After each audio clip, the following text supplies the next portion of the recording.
Changing your appearance probably wouldn't have saved you from the man in our next story. He targets everyone. A boss who thinks there's nothing wrong with vicious personal attacks, as well as abusive emails, phone and SMS messages.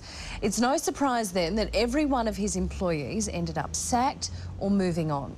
Here's Laura Sparks with the inside story of abused staff and the worst boss in Australia. Well, this is a 24/7 company with 24/7 contracts, and if you don't like it, you can leave, mate. Language that you wouldn't hear anywhere. Even, you know, the most foul-mouthed movies had nothing on some of the rants that you'd hear. What the are you doing? I need you back in Melbourne to sort this problem out with your client. When he gets really upset and he's really angry, he will threaten, he will intimidate, he will jump on people to try and get them to do what he wants. We are going to talk about this, so I have to punch it in your head that you got an escalator call. Imagine being at the receiving end of these rants. Mate, we're going to talk about this one. Mate, one of us, mate, we're either going to get either I'm going to get what I want, or mate, there's going to be carnage. What's worse, this is coming from the boss. I'm going to do any pain possible to get the right person.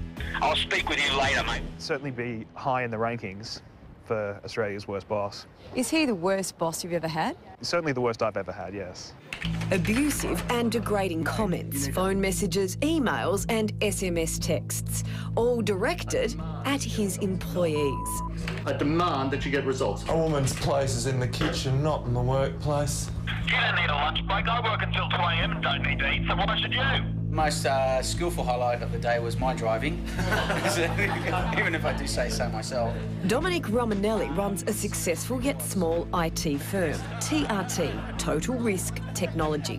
He has federal government contracts and with global expansion, his company has landed the lucrative Shell Petroleum contract. But when it comes to managing his staff, it seems he's anything but professional. You go to work, you don't expect to be threatened, you don't expect to be intimidated. Yes, you will get managers that will come down on you, you will get managers that will tell you what to do, but that's part of your job. But you don't expect to be insulted, you don't expect to be sworn at. Rob Tosland worked at TRT for 18 months as an engineer. When he discovered Telstra, a TRT client he worked for, was charged 4 times the daily rate he received from TRT, he decided to resign and work for Telstra, doubling his pay packet. I'd emailed him resignation, and then within an hour I'd received this voicemail from Domenic threatening to sue me. Because we're not going to go after Telstra legally, we're going to come after you. Then, after Rob attended the Christmas party 2 weeks before leaving the company, this. Mate, just been an absolute bastard to our company and then decided to turn up at the Christmas party. Mate, you wouldn't piss on TRT if it was on fire, mate. No doubt I won't get a phone call from you. I'll get some email from you. Any time of day or night, you could expect a phone call or an email, you know, to bend to his whim. So what sorts of abuse did you experience?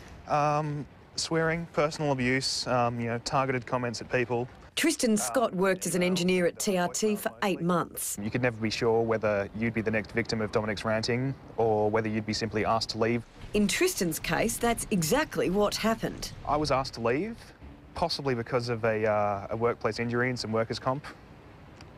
I was not given any explanation. I was asked to resign, and work choices had come in 2 weeks earlier, so I didn't have a choice. If you don't do as you're told, you get threatened or you get thrown out the door. And I say that happened regularly to a lot of people. I don't care about your personal issues. I don't care about what. Mate, this is a company. One former TRT senior manager told us that when he was there, people only lasted between 3 and 6 months. Another ex-general manager said that in 1 year alone, almost half the staff left, either resigning or sacked. And up until 2 years ago, under the Howard government laws, people that worked in small companies had no legal recourse if they were sacked. But those laws have now changed and employees can sue. And one ex-staffer of TRT is doing just that.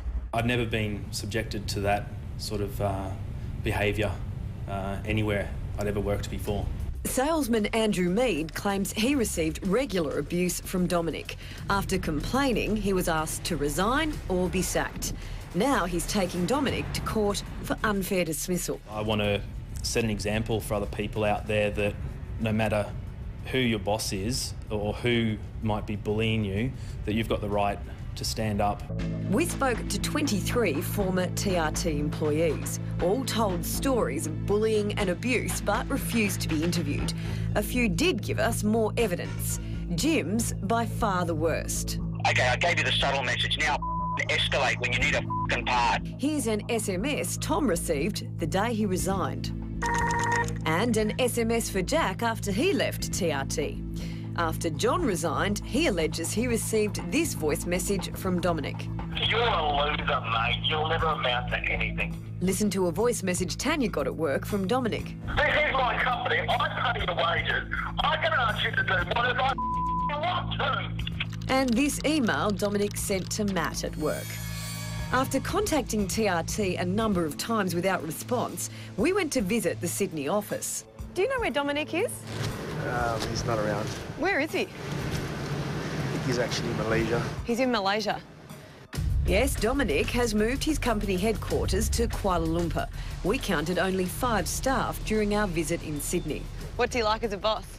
He's actually a nice guy. I've only met him once. I've actually just started here. If the only way you can find to motivate your staff is by harassing them and bullying them and causing them harm, then you need to find another method.